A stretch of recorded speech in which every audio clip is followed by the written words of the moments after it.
Davkove bo gotovo vas sreča seveda veliko turistični sistem. Če prihajate iz Goričkega preko Martijane, da se priznajo dejanski stroški zagotavljanja visokih standardov v Evropski uniji, ki jih definitivno naši kmetje v celoti izvajajo, in pa pri pridelavi hrane, da se s kmetijstvom ohranjajo delovna mesta ter poseljenost slovenskega podeželja. In prepričan sem, da je njegova pomoč tudi tukaj tista, ki lahko na nek način vsem slovenskim kmetom pomaga v svojih interesih. To pa pomeni, da bi naši potrošniki spoznali veliko dodano vrednost, ki jo ima produkcija v Republiki Sloveniji strani naših kmetov.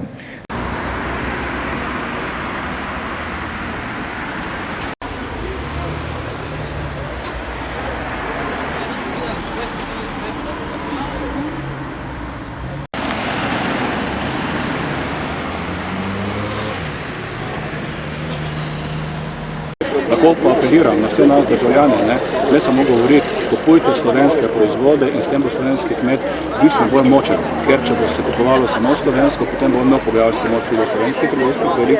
Hkrati pa tudi apel na vse kmetice in kmete, vi morate, res je potrebno, da vse, kar naredite, prodajate kot celota. Ne zadruga proti zadrugi, kmet proti kmetu, ampak zadružni sistem kot celota naj ima na nekih trdih osnovah pogajalsko moč proti mlekarnam oziroma trgovskim sistemom.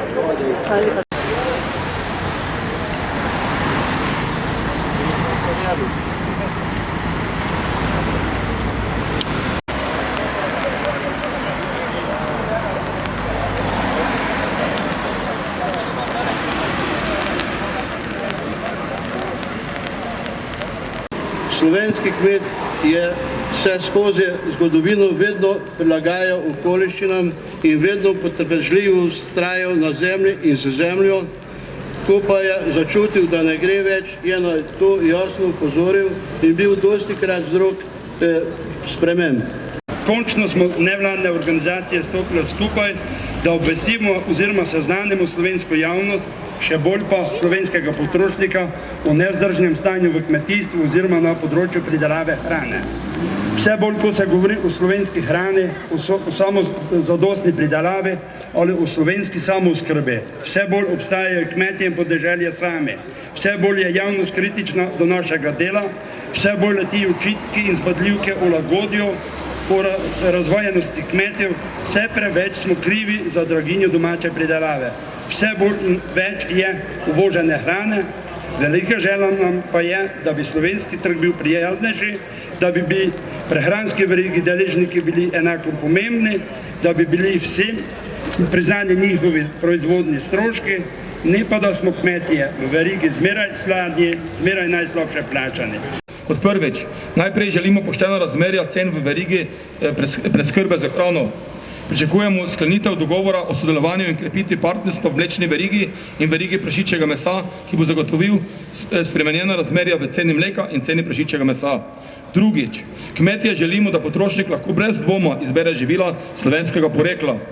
Pričakujemo ureditev obveznega navajanja porekla in njegove sledljivosti do prodajnega računa na področju nepakiranih živil, torej za meso, sadje, zelenjavo in tako naprej. Tretjič, kmetje želimo, da se ustavi uvoz pridelkov po nizkih cenah in previdno ravnanje pri liberalizaciji kmetijskih trgov. Pričakujemo, da si bodo deležniki v prehranski verigi prizadevali za sklepanje dolgoročnih pogodbenih odnosov pri trgovanju s kmetijskimi pridelki in živili. Od države pričakujemo aktivnejše vključevanje nadzornih organov v preprečevanje teh praks. Četrtič, kmetje želimo, da je slovenska agroživilska veriga dobavitelj hrane v javne ustanove v Sloveniji.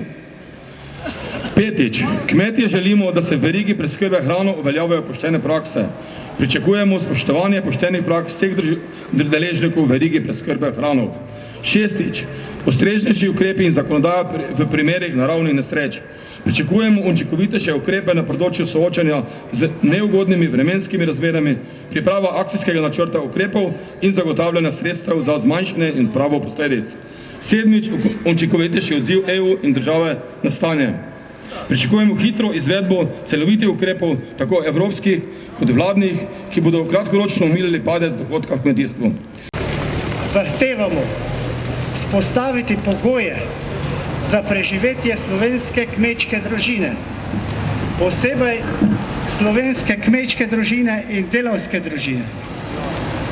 Slovenska kmečka družina je osnovna gospodarska celica, ki premore prebroditi vse težave, ker je v svoji osnovi medsebojno solidarno in neomejeno odgovorna za vsakega družinskega člana in edina zagotavlja na dolgi rok delovna mesta in socialno varnost sebi in prehransko varnost državi. Slovenska država mora zagotoviti zadosti obseg primerne obdelovalne površine mladim prevzemnikom. Zato naj enostransko tudi, če je možno, prekine dolgoročne najemne pogodbe s skladom kmetijskih zemljišč in jo razdeli med mlade kmete. Mladi vidimo, kaj se dogaja v slovenskem kmetijstvu. Zato se seveda strinjamo in podpiramo vse ostale nevladne organizacije v kmetijskem sektorju. Zaradi že prej naštetih vseh negativnih dejavnikov, s katerimi se srečujemo v kmetijstvu in seveda vplivajo tudi na nas mlade, se vse redkeje odločamo za kmetovanje. Torej, vidi se, da se mladi res mučimo in tuhtamo, če bi prevzemali kmetije ali ne bi. Vemo sicer tudi, da brez mladih kmetov slovensko kmetijstvo oziroma slovenska predelava nima prihodnosti in to je mogoče tisto zadnje naše upanje, ki nas drži po konci. V Sloveniji nas je le 4% mladih kmetov, ki se ukvarjamo s kmetijstvom in smo mlajši od 35 let. Sicer evropska politika res da podpira mlade kmete, vendar to ni dovolj. Pričakujemo podporo širše slovenske javnosti v obliki, da res potrošniki se zavedajo in začnejo kupovati doma pridelano hrano. Hvala. Hvala lepa Simonu Černelu za izčrpno predstavitev stališč. Ker katero smo z življenjo roko smo zaslužili, naj ne bogatijo druge, ampak to naj ostane v kmetijstvu notri in naj naši kmetje lahko to uživajo. In ne samo mi, še v bodoče naši vnukeci, naši sinovje, kateri še za nami pridejo, naj oni tudi to delo, katero smo mi trdo zaslužimo, naj mi dobimo, ne tisti, kateri samo zaslužijo, kateri bi samo zaslužkari bili in vsi tisti, kateri nas ne podpirajo. Hvala lepo. Zavistijo gledamo sosednjo Avstrijo, ki kupuje našo hlodovino in nam jo nazaj drago prodaja. Naša lesna industrija pa nima perspektive in s tem tudi lastniki gozdov prodajamo les prepoceni. Kako je mogoče, da na primer kmetijski minister ustanavlja državno gozdarsko podjetje, direktor gozdarjev Slovenije pa o tem nima pojma? In edino gozdarji oziroma Zavod za gozdove Slovenije so tisti, ki bi lahko brez težkih milijonov evrov začetnih stroškov s hitro reorganizacijo kot državni uslužbenci prodajali državno hlodovino. Ker bi bilo manj stroškov, bi imela korist država, gozdni posestniki, udeleženci lesne verige in vsi davkoplačevalci.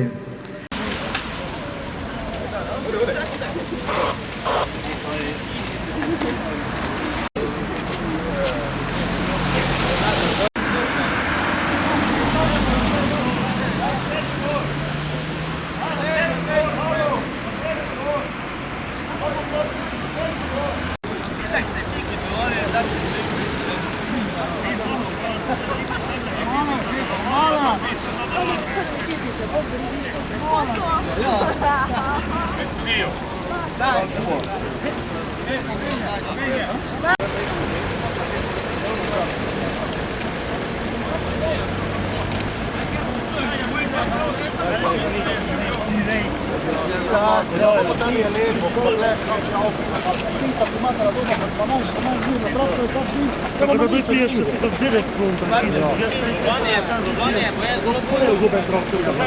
punta.